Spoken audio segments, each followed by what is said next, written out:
Assalomu alaykum, hurmatli ommaviy sayyor qabul ishtirokchilari. Qabulni boshlaymiz. Marhamat.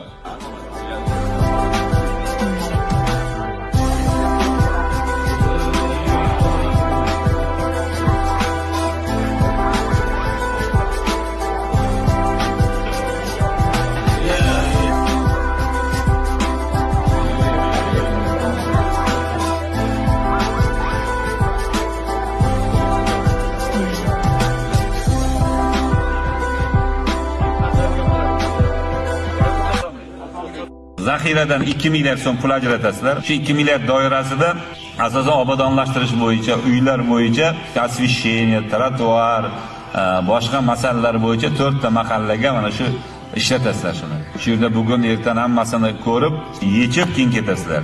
Sobiq Mehnatobod hududida kambag'al oilani bo'lishi mumkin emas. Hamma yoq suv, hamma yoq yer. Hammani ko'tarish kerak.